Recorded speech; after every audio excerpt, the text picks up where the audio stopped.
The first time I realized my family had turned against me, I was sitting in the grand hall of my father's estate, a place that smelled of polished mahogany, expensive perfume and secrets. The chandelier above me glittered with cold, indifferent light, as if it were watching my humiliation and taking pleasure in it. My father had just passed. He had been sick for months, a quiet decline that I had witnessed from a distance, too absorbed in my work to hold his hand while he drifted in and out of consciousness. I had been the only one who noticed the subtle panic in his eyes when he asked about the will. "Your cousins," my father whispered once, clutching my hand with an urgency I had never seen. "They don't care about what's right, only what's theirs." But by the time I arrived for the reading of the will, it was too late.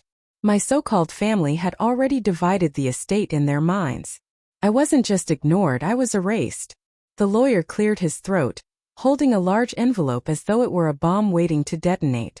"The late Mr. Whitmore's last will and testament," he began. The words floated over me like smoke, but my ears were tuned only to the part where he enumerated each of my cousin's shares. They all smiled at each other, a predatory glint in their eyes, the kind of smile you see in people who think the world owes them everything. And then, nothing for me. Not a single word. Not a single room, not a single dollar. I felt my chest tighten, my vision blur, and a low, almost physical hum of rage vibrated through my bones. Denial surged first. No, this can't be happening. My father wouldn't, he couldn't. I pressed my lips together until they bled. The lawyer droned on, the words meaningless. I remember thinking that if I let my anger show now, they would savor it, like vultures savoring the death of their prey. So I smiled. Quietly. Politely. And I walked out of that room a ghost among vultures. Later, when the estate had emptied and the echoes of laughter and congratulations faded, I found myself wandering the library. This was my father's sanctuary. A room that smelled of old paper, leather, and the faint tang of brandy. My hand traced the spine of books almost by instinct, until something unusual caught my eye. A small narrow cabinet behind a row of law books. I hadn't noticed it before. My father had been secretive in ways I never understood. Inside, I found the codicil, a hidden clause in the will that none of them had discovered. It was elegant in its cruelty, a legal labyrinth that granted me a single potent power, the ability to reclaim control over the estate, but only under certain conditions that none of them had thought I would even know existed. My pulse raced as I read the words. Should any heir attempt to alienate or exploit the estate for personal gain, the entirety of the property shall revert to the sole surviving offspring of the decedent. I closed the cabinet, my fingers trembling. This was my weapon, my chance. Not revenge in the petty sense, but a reclamation of justice, a quiet annihilation of their arrogance. The thought that I could dismantle their illusions of grandeur piece by piece sent a shiver of satisfaction down my spine. I spent the next few days walking through the estate as though I belonged nowhere. My cousins treated me with the polite disregard one reserves for the irrelevant. That would be their undoing. I observed them carefully, cataloging their habits, routines, and vulnerabilities. They were arrogant, careless, and thoroughly convinced that I had no power left in this world. The first act was imperceptible. A misplaced document here, a subtle adjustment in the security system there. They complained of missing keys, doors opening on their own, strange drafts moving through empty halls. Their initial irritation was amusing, like watching children fight over a toy that isn't theirs to begin with. But as the incidents escalated, the tension in the household became palpable. I would linger in the corners of the estate, a phantom, hearing their whispered arguments, accusations flying like daggers in the night. "Who's doing this?" one of them hissed. "It's the place," another replied. "I swear I saw her in the hall." They were afraid. Afraid of a presence they could not see. Afraid of losing what they had stolen. And each moment of fear fed me. Each moment reminded me that justice was not only my right but my pleasure. I had to be careful. Revenge, I had learned from years of observation, demanded precision. One misstep, and they would discover me too early, and the thrill would vanish. So I moved quietly, invisibly, blending into the shadows of the estate that had once been my home. I started small, adjusting the thermostats in the bedroom so the heat would make them restless at night, switching the labels on wine bottles so they doubted each other, misplacing mail and letters in ways that created tension. It was subtle, But the psychological effects were extraordinary. The estate, which had always felt safe to them, began to feel unpredictable. Fear grew like ivy in every corner of their minds. Yet the most exquisite part of it all was watching them turn on each other. Their arrogance, which had seemed unbreakable, was eroding. Alliances fractured, accusations flew, and friendships that had taken years to form shattered overnight. Every quarrel, every whisper of suspicion, every angry glance was a testament to their own greed and my patience. There were moments I paused, though. In the stillness of the estate, walking through the library at night, I remembered my father's final weeks, how he had worried about them, worried that they would corrupt everything he had built. And I felt a twinge of guilt, not for taking revenge, but for the knowledge that their downfall would be complete, irrevocable. Revenge leaves a mark, I realized, not just on those who deserve it, but on the one who wields it. And then came the day that changed everything. One of my cousins, bold and reckless, attempted to make a major alteration to the estate's management, selling off property, redirecting assets, exploiting loopholes. Their actions activated the hidden clause. I had already positioned myself legally to reclaim control, and I was ready. I appeared in the main hall that evening, calm, collected, a presence that radiated authority. Their faces froze, their arrogance faltering. They had assumed I had vanished, that I had forgiven, that I was powerless. I allowed silence to stretch, letting the weight of their ignorance crush them. Slowly, deliberately I spoke. I explained the clause, the conditions, their fatal mistake. The look of horror on their faces was almost cinematic.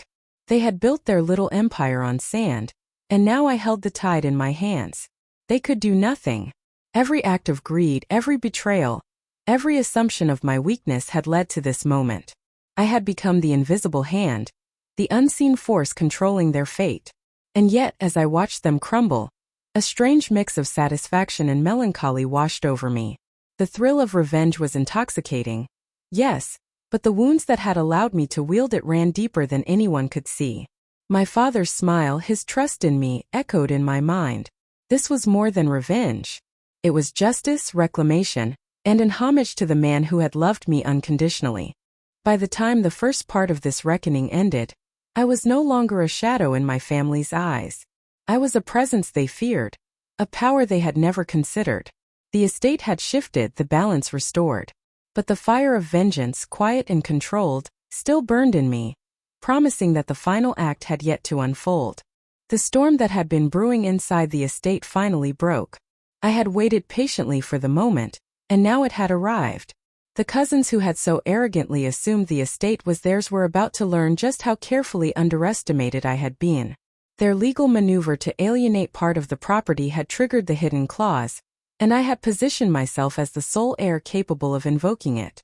I entered the drawing room that evening with quiet authority, my steps measured, my presence deliberate.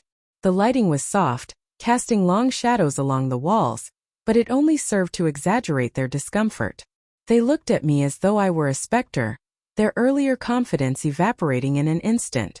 "You can't do this," one of them blurted, voice trembling with a mixture of fear and outrage. "This isn't, you have no right."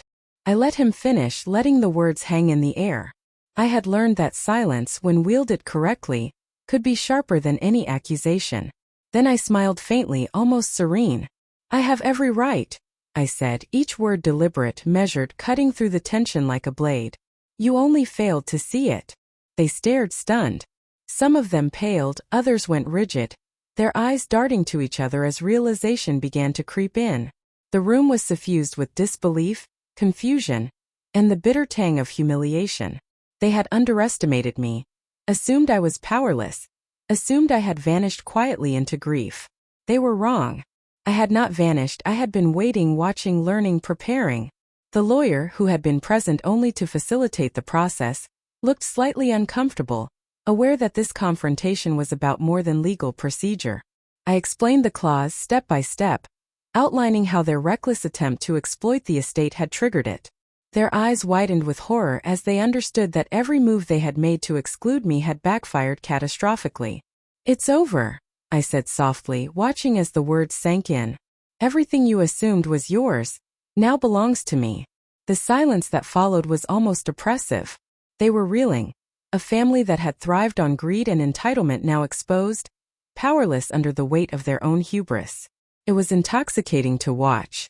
Yet, even as satisfaction coursed through me, a quiet melancholy lingered.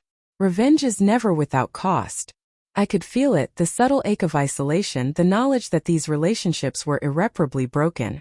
But the fire of justice burned brighter than any regret. In the following days, I began to exercise my newfound authority over the estate. The house, once a playground for their extravagance, transformed under my careful oversight.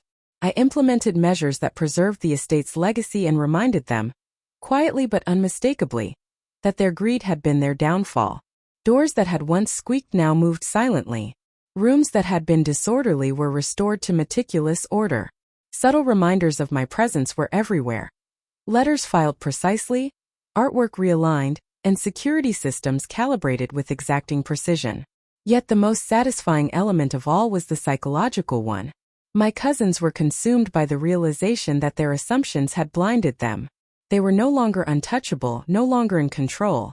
They moved through the halls like intruders, aware that every step they took was now under scrutiny, every action subject to unseen oversight.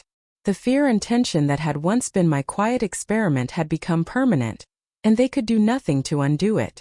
Late one night I found myself in the library, the same room where I had discovered the hidden clause. The air smelled of old paper and polished wood, comforting yet charged with the memory of what had transpired. I allowed myself a rare moment of reflection. My father's warnings echoed in my mind, and I understood that the satisfaction of victory was tempered by the reality of loss. These were my family, and yet, through their own choices, they had become strangers to me. I thought about their motivations: greed, entitlement, the shallow desire for recognition and wealth.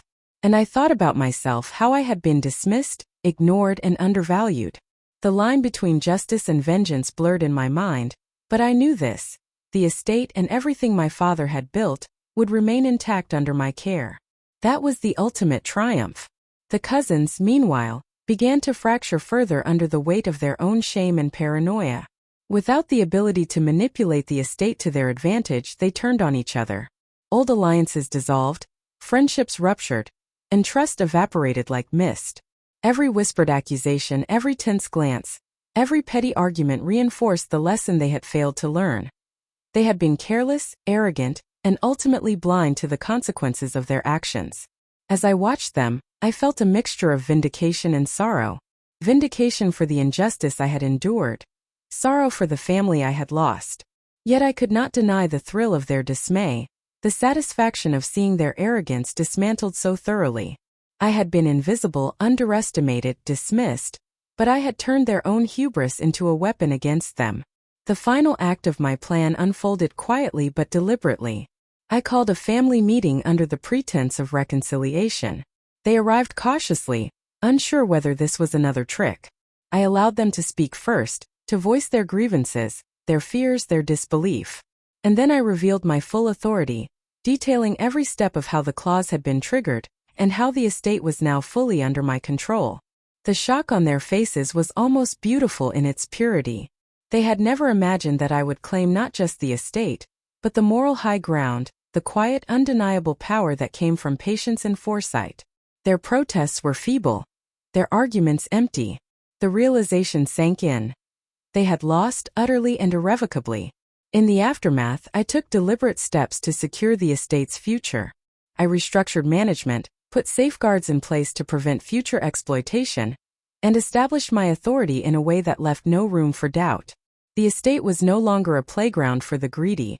It was a fortress of justice, a living testament to the consequences of betrayal. And yet, even in triumph, I felt a subtle unease. Revenge, I realized, leaves scars not only on those who receive it but on the one who administers it. The estate was mine, but so too was the knowledge that these family ties were irreparable, that the warmth and trust that should have existed were gone forever. The victory was sweet, but it was accompanied by a quiet, persistent ache, a reminder that power comes at a cost. I walked through the halls late one evening, touching the walls, inhaling the scent of polished wood and old paper. The estate was silent, except for the faint hum of life continuing in its many rooms. And for the first time in weeks, I allowed myself to smile, Not a triumphant, vengeful smile, but one of quiet satisfaction and resolve. I had survived betrayal, endured injustice, and transformed the consequences into a force more powerful than I had ever imagined. The cousins, once arrogant and untouchable, now moved through the estate with caution and fear. Their arrogance had been dismantled, their illusions shattered. They understood finally that power could not be claimed through deceit and greed alone. I had become the force they had ignored, the presence they had underestimated, the judgment they had never anticipated. Standing in the library, looking out over the estate as the first rays of dawn cast a golden glow, I felt a sense of closure. The battle had been fought, the lesson delivered, and justice served. The estate, a symbol of my father's legacy, was safe. My family had learned, in the most profound way possible, that betrayal carries consequences that cannot be escaped. And as the light spread across the polished floors and gilded walls, I realized something important. I had not only reclaimed what was mine, I had transformed the betrayal into a force that would forever remind them of the cost of arrogance. I was no longer the ignored daughter, the powerless observer. I was the inheritor, the guardian, and the architect of reckoning. The estate whispered around me, alive with the echoes of justice, and I finally felt the bitter sweetness of closure. In this quiet triumph, I understood the truth. Underestimate me at your peril.